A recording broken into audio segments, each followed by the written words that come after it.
All right, last lesson, Unit 8, Lesson 34. So we're going to do hypothesis testing now, this time with two means as opposed to two proportions.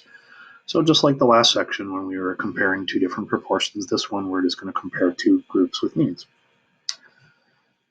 So again, just like the last section, the null hypothesis will be equal to for the two, and then the alternative is going to be not equal to, or the first one is smaller than the second one, or the first one is larger than the second one. So this one's going to be under two sample t-test with this one. Setup, same idea, find the p-value, do the conclusion based off of that. All right, doctors want to examine newborns' birth weights based on the fact whether the mother participated in a certain prenatal care program. 75 women participated in the prenatal program, and the average birth weight of those newborns was 3,100 grams and a standard deviation of 420. 75 women were observed but did not participate in the program, and here were their numbers. Is there enough evidence to show the program had an effect of the weight of newborns? All right, so identify which one is which. So I'm going to call group 1 that was in the program, group 2 was not in the program. Then I am trying to determine whether, so my null hypothesis equal to, and I'm trying to determine whether it makes a difference or not, so that would be not equal to. Then I would do my computations. So stat test two sample t-test. All right, again, data if we're putting stuff in lists, which we're not in this case. Stats if we are not. So on the first one here, they had a mean of 3,100 and a standard deviation of 420. And the sample size was 75. And the second one, 2950.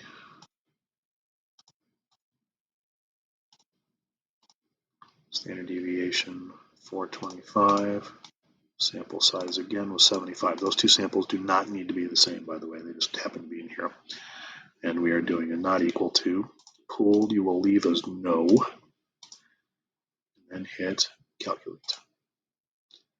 All right, so we get p-value. Why not have the same p-value there? Not very much. So 0.031. This is wrong. Oops.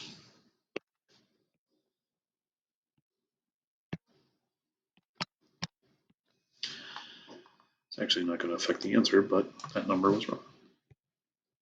So 0.031 is less than 0.05. So because of that, I would reject the null hypothesis. So there is going to be a difference. So the conclusion, there's enough evidence to show the program had an effect on the weight of newborns. All right, what if I give you a list of numbers? So does increasing the amount of calcium in our diet reduce blood pressure? And they volunteered 21 men, some were in group 1, some were in group 2. Again, the two don't have to be in the same, doesn't have to have the same number of people. This was the results of the increase or decrease in their systolic blood pressure. Positive is an increase, negative would be a decrease.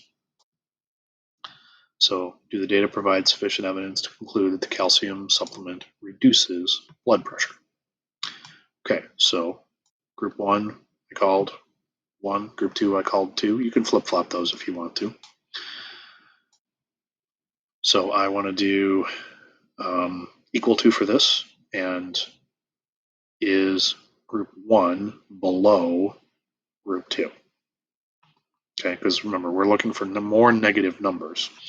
So again, these were the calcium supplement people, and these were the placebo. So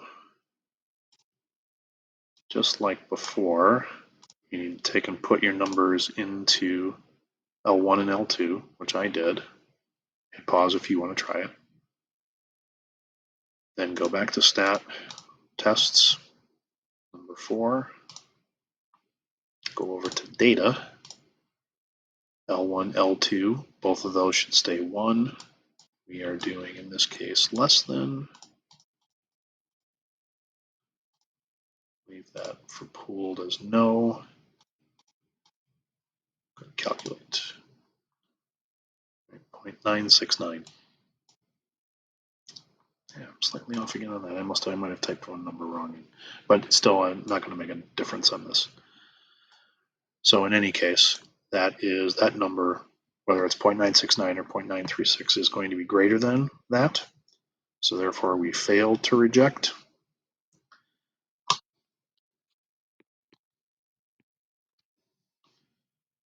So there is not enough evidence to conclude that the calcium supplement reduces the blood pressure. All right, that's lesson 34. Let me know if you have questions.